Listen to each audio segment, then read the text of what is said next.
नमस्कार प्यारे बच्चों, कैसे हैं आप सब। आशा करता हूँ कि सब अच्छे होंगे। तो चलिए शुरू करते हैं। आज हम करेंगे वर्कशीट नंबर 160। ये हमारी इंग्लिश की वर्कशीट होने वाली है 3 फरवरी 2021 की। इधर बच्चे अपनी क्लास का सेक्शन, इधर अपना नाम और इधर अपने टीचर का नाम लिखेंगे। आज हम अपनी इंग्लिश की टेक्स्ट बुक मैरी गोल्ड से unit 10 the ship of the desert से पढ़ने वाले हैं और हम सिमिलीज क्या होते हैं उनके बारे में भी जानेंगे। चलिए फिलहाल इस वर्कशीट को हम शुरू करते हैं।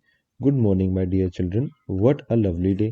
येस्टरडे, अब येस्टरडे का मतलब क्या होता है? कल, यानी बीता हुआ कल, जो कल निकल गया। ठीक है, टुडे क्या होता है? आज का दिन। और टुमारो क्या होता है? आने वाला कल। ठीक है, जैसे आज क्या है, जब आप ये वर्कशीट करेंगे तो आज वेडनेसडे हो जाएगा। ठीक है, तो टुडे इज वेडनेसडे, यानी आज वेडनेसडे है। येस्टरडे वॉज ट्यूसडे, यानी कल क्या था? कल मंगलवार था, ट्यूसडे था। और टुमारो इज थर्सडे, यानी आने वाला कल क्या होगा? थर्सडे होगा। तो येस्टरडे क्या है? बीता हुआ कल। डीप इन द फॉरेस्ट, यानी घने जंगल के बीचों बीच। A lion met a camel, एक लायन किससे मिला? एक कैमल से, यानी एक ऊंट से मिला। And they talked about themselves, और उन्होंने अपने बारे में बातचीत की। Would you like to know what they spoke about, यानी क्या तुम जानना चाहोगे कि उन्होंने आपस में क्या बात की? तो आइए देखते हैं क्या बात की उन्होंने। तो सबसे पहले लायन ने बोला, hello, who are you, never saw you here before, यानी हेलो, तुम कौन हो, तुम्हें यहाँ पर पहले कभी नहीं देखा। तो फिर ऊंट कहता है, आई एम कैमल, मैं क्या हूँ? एक कैमल हूँ। People also call me the ship of the desert, what about you, यानी लोग मुझे क्या कहते हैं? शिप ऑफ द डेजर्ट, यानी रेगिस्तान का जहाज। तुम कौन हो? अपने बारे में बताओ। फिर लायन कहता है, आई एम लायन, मैं हूँ lion. And I am called the king of the forest, और लोग मुझे क्या कहते हैं? जंगल का राजा, यानी king of the forest. Because, क्योंकि आई एम वेरी ब्रेव, मैं बहुत ही ब्रेव हूँ, बहादुर हूँ। Why are you called a ship when you are an animal, अब लायन उससे पूछ रहा है कैमल से कि लोग तुम्हें शिप क्यों कहते हैं, यानी जहाज क्यों कहती हैं, तुम तो एक जानवर हो। तो उसके बदले में, उसके जवाब में ऊंट कहता है, it is because I can walk easily on hot sand, तो लोग मुझे इसलिए कहते हैं क्योंकि मैं बहुत ही आसानी से गर्म रेत पर, देखिए रेगिस्तान में जो रेत होता है ना, वो बहुत ही गर्म होता है दिन के समय, तो वो बहुत आसानी से उस गर्म रेत पर चल सकता है, इसलिए उसको क्या कहते हैं? Ship of the desert. I can also survive without food and water for weeks in a desert, और वो उसने क्या बताया कि वो कई हफ्तों तक बिना खाने और पानी के एक डेजर्ट यानी रेगिस्तान में रह सकता है, इसलिए उसको क्या कहते हैं? Ship of the desert. चलिए आगे देखते हैं। Did you notice that the lion said that he was very brave, यानी क्या तुमने देखा कि लायन ने अपने आप को बहुत ही ब्रेव बताया, बहादुर बताया। Have your parents ever told you that you are as brave as a lion, यानी वो कह रहा है कि क्या तुमने देखा कि लायन अपने आप को ब्रेव बोल रहा है, और क्या ऐसा कभी हुआ है कि तुम्हारे माता पिता ने तुम्हें क्या कहा हो कि तुम एक शेर की तरह बहादुर हो? ठीक है, सच अ कंपैरिजन, यानी इस तरह की तुलना कि तुम एक शेर की तरह बहादुर हो, इज कॉल्ड अ सिमिली, तो इस तरह की तुलना को हम क्या बोलते हैं? एक सिमिली बोलते हैं। It is a figure of speech, यानी ये एक कोई बात बताने का तरीका होता है। ठीक है, यानी अब तुम, जैसे उन्होंने ये बोला कि you are as brave as a lion, इसका मतलब ये नहीं है कि तुम शेर की तरह हो, लेकिन इसका मतलब ये है कि जिस तरह एक शेर बहादुर होता है, तुम भी उसी तरीके से बहादुर हो।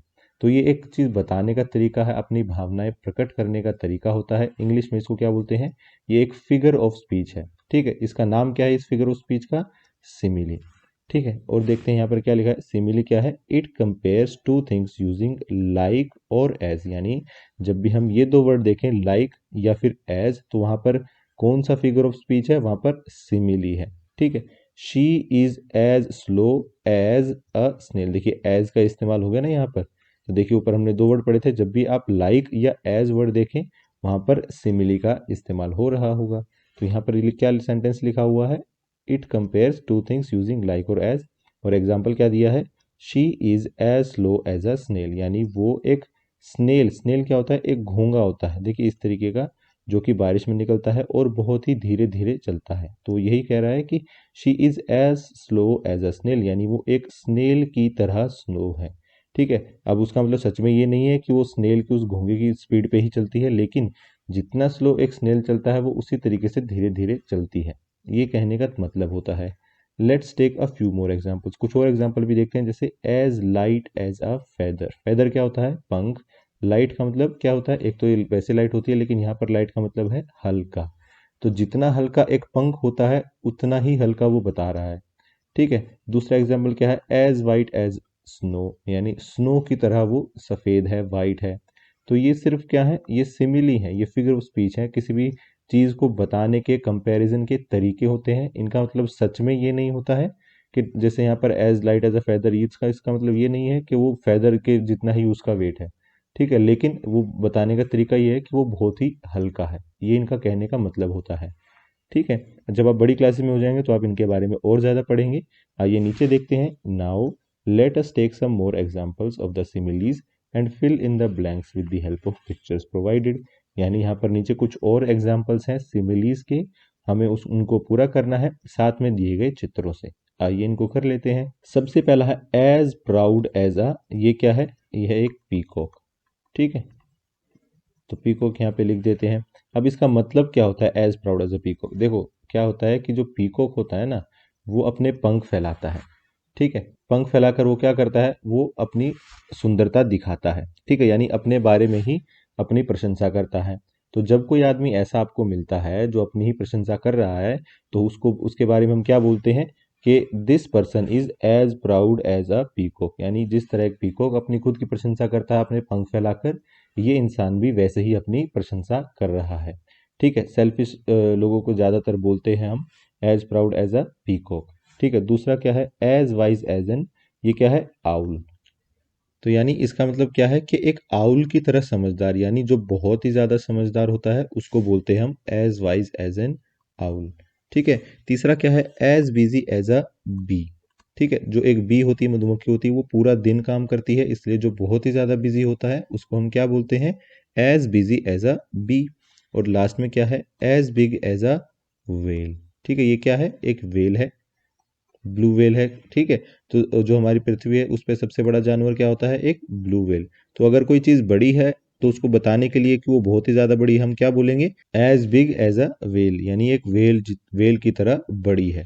ठीक है, चलिए, और इसके अलावा आपको क्या करना है, आपको अपनी इंग्लिश की वर्कबुक से पेज नंबर 150 करना है, इसी तरीके से होगा वो भी। आज की क्लास यहीं ख़त्म होती है। अगर आपकी कोई डाउट्स हैं तो आप नीचे कमेंट सेक्शन में पूछ सकते हैं। कल फिर मिलेंगे, कुछ नया सीखेंगे। तब तक के लिए थैंक यू एंड जय हिंद।